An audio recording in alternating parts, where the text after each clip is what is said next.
Such as thou art, sometime was I. Such as I am, such shalt thou be.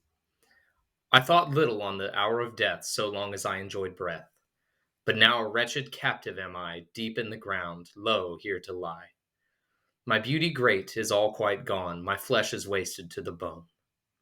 Inscription from the tomb of Edward, the Black Prince, Canterbury Cathedral. Henry III ascended the throne at the age of 9, inheriting, like so many English kings, a kingdom in turmoil.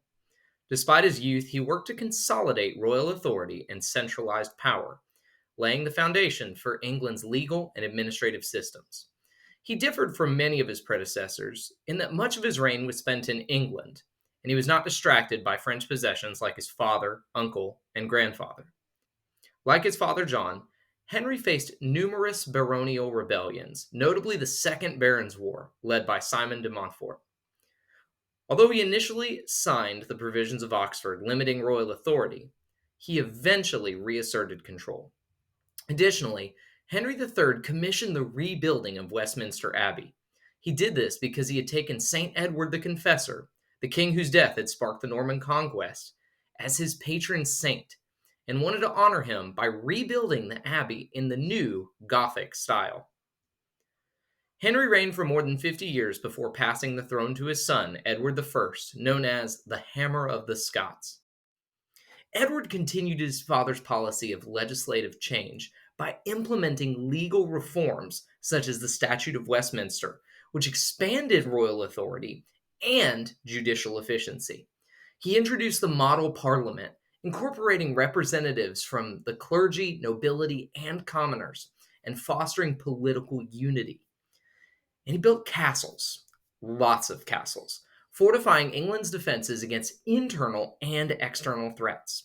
Despite his successes, Edward faced setbacks in his attempts to subjugate Scotland, particularly during the First War of Scottish Independence.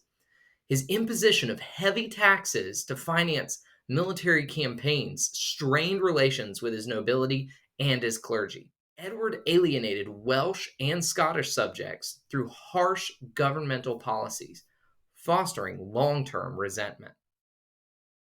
Edward I's legacy cast a long shadow over his successor, Edward II, whose reign was marked by internal strife and external threats. Edward II inherited a kingdom grappling with financial instability and discontent among the nobles.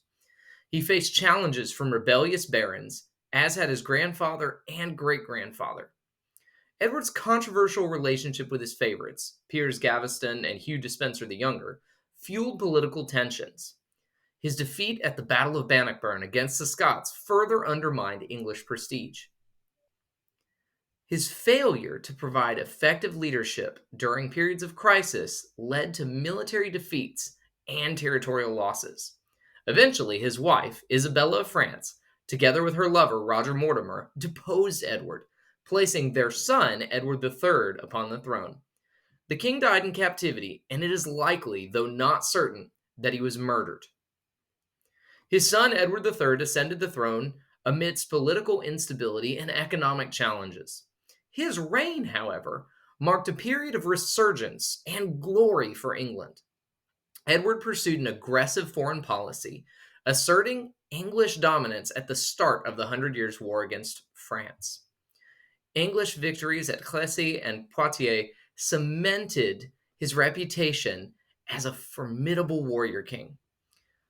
Edward's court also flourished as a center of chivalry and culture, with Geoffrey Chaucer among its notable figures. His son, Edward the Black Prince, was known for his military prowess, but died before his father and did not inherit the throne. Despite his early successes, Edward faced difficulties in his later years, including the Black Death and financial strain upon the kingdom. Nevertheless, his reign laid the groundwork for England's emergence as a European power. Richard II, Edward's grandson, was a monarch whose reign was characterized by political turmoil and personal instability.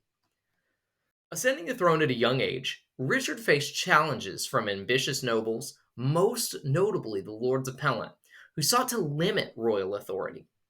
Richard's autocratic tendencies and reliance on favorites such as Robert de Vere and Michael de la Pole alienated key allies and exacerbated tensions with the nobles. The Peasants' Revolt of 1381 further underscored the discontent brewing within the realm. Ultimately, Richard's inability to navigate the complexities of kingship led to his deposition and the rise of the Lancastrian dynasty when he was deposed by his cousin, Henry Bolingbroke, from the House of Lancaster, which is a cadet branch of the Plantagenets. When he ascended his stolen throne in 1399, Henry IV took over a country in the middle of the Hundred Years' War and with domestic threats at home simmering just below the surface of courtly grace.